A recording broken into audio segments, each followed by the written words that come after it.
Hi there. In a world where nothing is certain, that means anything is possible, right? If you want to fulfill your dreams and desires, you are in the right place. You absolutely can have a life of happiness. Everyone deserves an abundance of love, laughter, success, health, and wealth. I'm Tara Chadzakis, and you're listening to the Happy, Inspired, Motivated podcast. The show that brings you meditation, mindset, and motivation. So start by giving yourself permission to be awesome. Sit back, relax, and enjoy the show.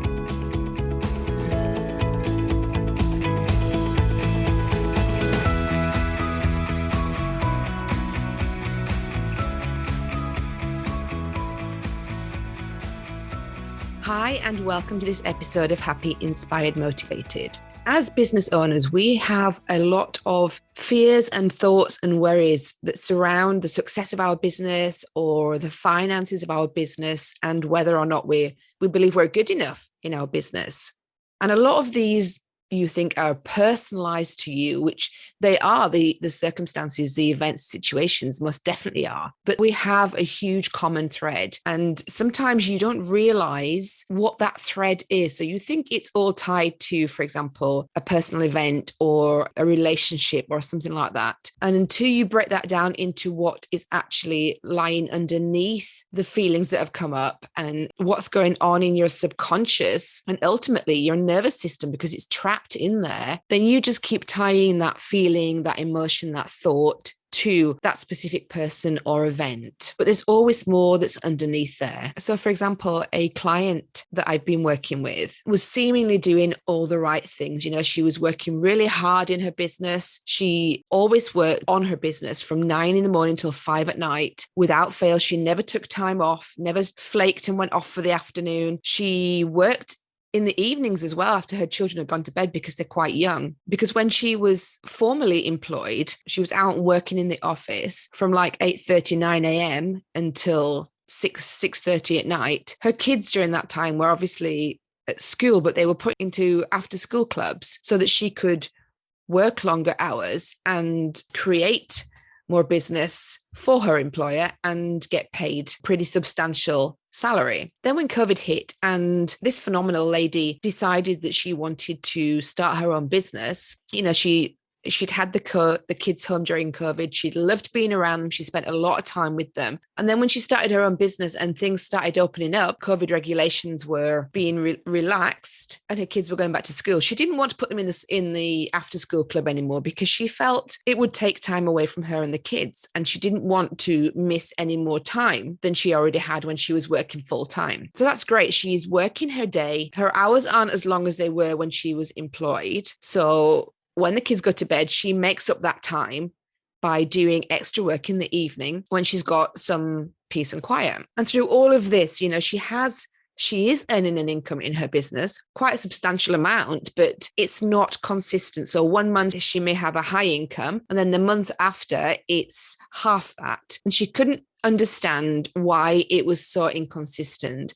She was putting all these hours in, being really diligent with her work, really making sure that she was showing up all the time and working really hard. And yet money just wasn't coming in consistently. And she was worried about having to pay the mortgage if the money wasn't enough, even though every single month it was enough for the mortgage, but there wasn't always the overflow that she wanted. And the fear of having a month without that income and not having the overflow as a backup kept her worrying all the time throughout the month consistently. And I can tell you from the work that I've done through my coach on my money mindset, it's all about the relationship that you have with your business and your money. So in the case of this client, she has a fear constantly of money not showing up. She has a fear of money leaving and not having any left over. She has a fear of not being good enough for that money. That's why she's working all the extra hours. She also has a fear of not being there for her kids, not being a good enough parent and not spending time with her children. which is why she doesn't put them in the clubs anymore. So all of these things, even though she's consciously thinking about what she does want, which is a set amount per month consistently, she's given the universe mixed messages because she is also putting out there that she has fear constantly of money not being enough, of it not showing up, of it not staying around. And when it does come, she doesn't celebrate the fact that it's come because she's thinking, okay, well, now I need to make sure that I have some for next month, and I don't want to celebrate the fact that it's here because it might not show up again. And if you're in a relationship with money, how is that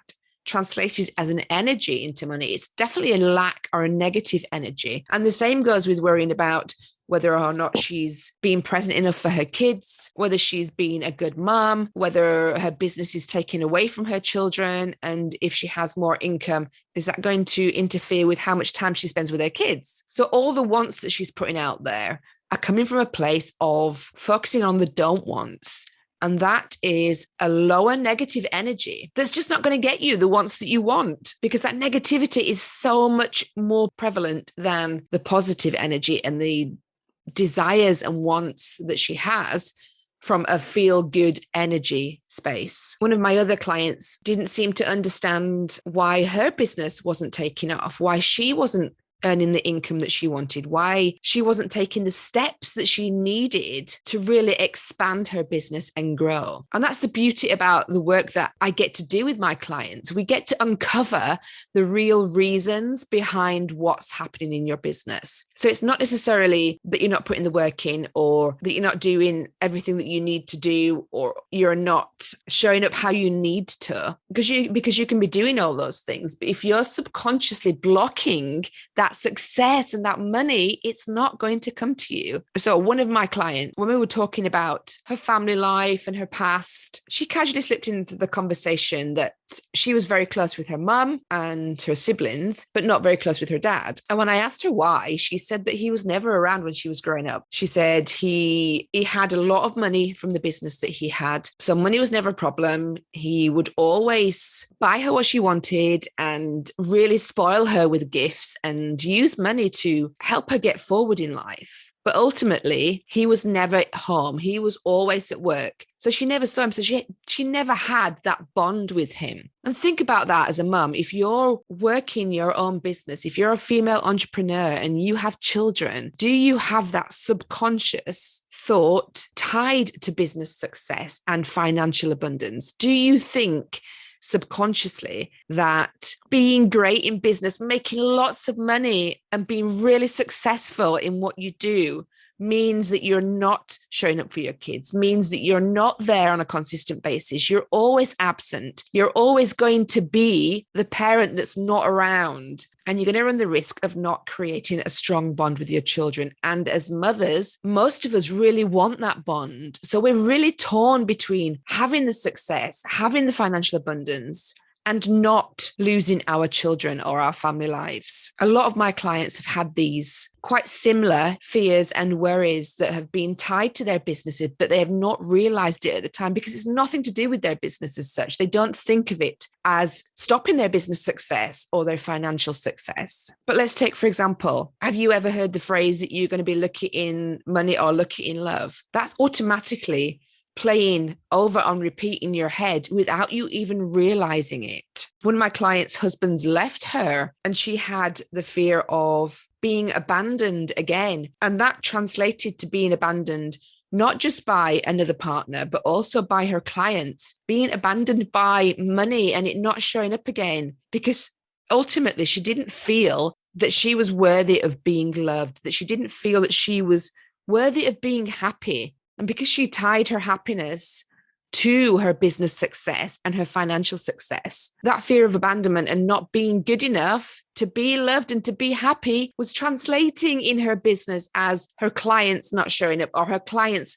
leaving and working with somebody else. It showed up as money turning up in her business and then being absent for months because she was putting out the energy into the universe that she didn't feel worthy of that kind of happiness, of that kind of love that she believed would come with her financial and business success. Another of my clients has the fear from when she was growing up of spoiling her children. She went to a private school, and they always had a lot of money in the home. And it wasn't necessarily connected to her parents, but it was the friends at school. So the children at school, she got bullied at school because they thought she was different. She wasn't a carbon copy of everybody else. She wasn't the sheep. She was a little bit different, which she now sees was the start of her greatest gifts, which is, her empathy, her spiritual connection.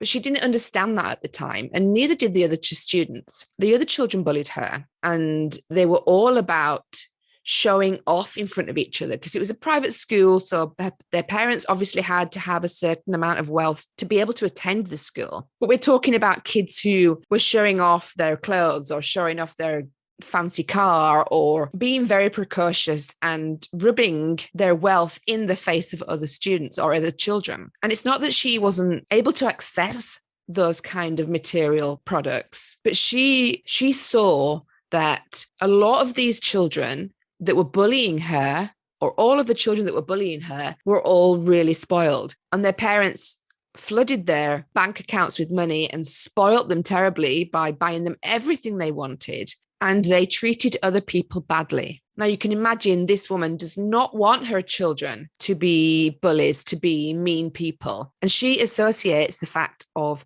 having a lot of money with, my children are going to end up spoiled if I have money and I can buy them things. And if they're spoiled, they're not going to be nice children.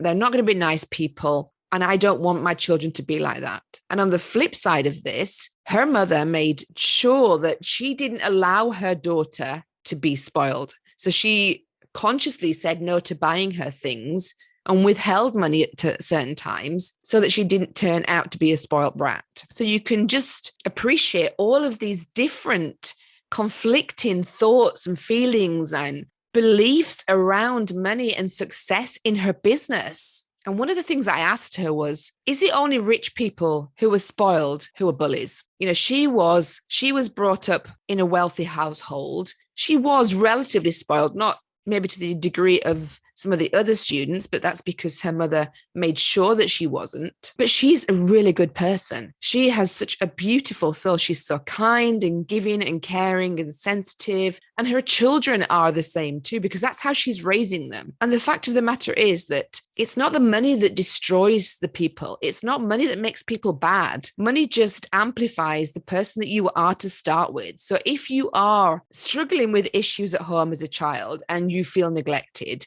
chances are that you might take that on other children. You may become the bully. And as that goes through life, the more money you attract, the more that is accentuated, the more that you have the possibility to do this on a bigger scale. Of course, on the other hand, if you are a kind, generous, loving, friendly person, you're generous with your time and your money with people, with your energy, having more money just amplifies your capabilities to impact other people through your goodness, through your work, through your love, through your passion. Money doesn't change the way people are. Money just makes who they are bigger, brighter, and bolder. So just take a look at how you're showing up energetically, what your thoughts are on a subconscious level. Maybe you don't think about things that have happened in the past very much unless something triggers a memory. But ask yourself, did your parents argue over money when you were growing up? Did they split up because of money? That creates a connection in your mind that you can't have a happy, secure family life if you have a lot of money in the household. Is that causing a fear of money taking away love? Do you have a fear of not being good enough or do you feel guilty for the time you spend on your business, which creates the subconscious belief that you can't be a good parent or a good partner if you're successful in business, because that is going to take away all your time because it did with your parents, for example. Maybe your father worked long hours. Maybe he didn't show up very often. Or maybe your mother. What events can you point to in your past that can be connected to the way that your business is growing at the moment, that can be connected to your financial success? Do you spend all day, every day, worrying about whether there'll be enough money at the end of the month? And we're only on the 8th of March today. Are you already worried that there won't be enough, and there won't be enough to cover the essentials, let alone have an overflow by the end of the month? Are you already projecting that out into the rest of this month of March? Take a look at how you're feeling, what your thoughts are, and what your most predominant thoughts are around your business and your financial success. And making shifts in some of those thoughts and beliefs create different energetic paths that go out into the universe and attract a different level of abundant reality. If you are experiencing overwhelm, worry, fear, frustration, panic, feelings of not being good enough, feelings of not being worthy, fear of being abandoned by your partner, your clients, your friends, whoever. Maybe you don't want to make more money than your parents did because you believe your parents will be upset by the fact that you can create more abundance than they could. Whatever is coming up for you, every time you feel these thoughts and these feelings, these negative feelings, I just want you to stop, breathe. First of all, remind yourself it's going to be okay. It is okay. I am loved and I am worthy. And then I want you to find something about yourself that you can really love about yourself. Maybe it's your hair, maybe it's your beautiful nails, the color of your eyes, whatever it is. I want you to shift your focus onto that long enough, longer than 16 seconds, but long enough to shift your mind onto a different path. Because that's going to give you a different energetic vibration. That's going to give you one more of positivity and abundance and joy and laughter and love and happiness. That's the energy that we need to be on. That's the attracting energy. We don't want to attract the things that we don't want. We don't want to attract negativity, unhappiness, a lack of resources. But the more we're focusing on them, even on a subconscious level, the more we're attracting. So I just want you to take the next 30 days and be conscious about what's coming up for you. And remember, stop, breathe, remind yourself that you are okay, that you're loved, that you're worthy, and then shift your focus onto something that you can be grateful about, something that you love, something that can get you excited about yourself or about a situation or looking forward to something, but shift the thought pattern to something positive, and slowly that negativity is going to start to disappear. Sending you lots of love for a phenomenal Tuesday. I hope you have like the most amazing day ever, the best day you've had yet. And I'll speak to you again real soon.